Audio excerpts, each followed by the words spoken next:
लामा डाँडा श्रम पर्यटक पार्कको अहिले हामी उद्घाटनको क्रममा छौँ। यो बेला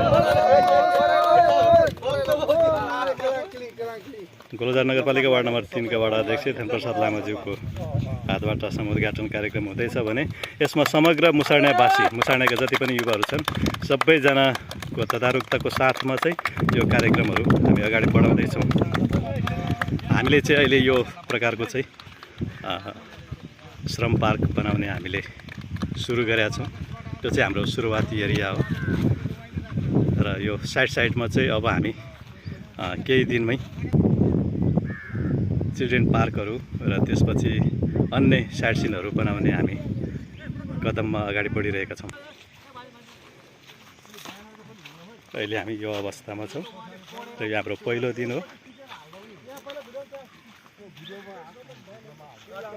पर्यटकीय पार्क आज उद्घाटन कार्यक्रम हुँदैछ।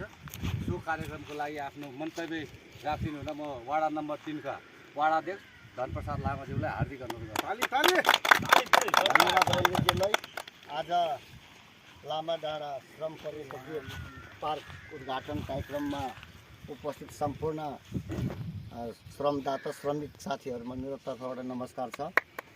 आज बडो खुसीको दिन हो। मलाई लाग्छ गोलबजार नगरपालिका वार्ड नम्बर 3 को यो लामा डाँडामा लामा डाँडा सामुदायिक वनभित्र यो एकदम पर्यटकीय क्षेत्र, यो रमणीय क्षेत्रमा एउटा नयाँ सुरुवातको चाहिँ उद्घोष भइराखेको छ।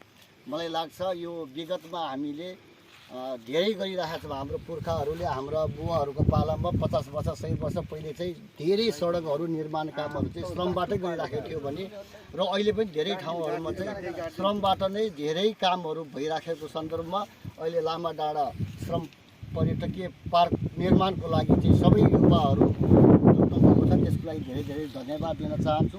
र मलाई लाग्छ यथाशीघ्र यो ठाउँमा सबैभन्दा बढी रमाइलो हुने ठाउँ र विशेष गरेर चाहिँ पर्यटकीयको लागि लोभ्याउने एउटा रमणीय वातावरण, यहाँ सुन्दर प्रकृति भएको कारणले गर्दा चाहिँ सम्पूर्ण अब चाहिँ देशवासीहरू विदेशमा बस्नेहरूले पनि सबैले श्रमहरू गर्नुहुनेछ र यसमा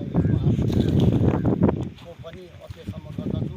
र अहिले आउँदा आउँदै बाटो अलिकति जीर्ण अवस्था रहेछ। सबैभन्दा पहिला बाटो सुविधाजनक हुनुपर्छ भन्ने मलाई लाग्छ। म वाडाको तर्फबाट यो बाटो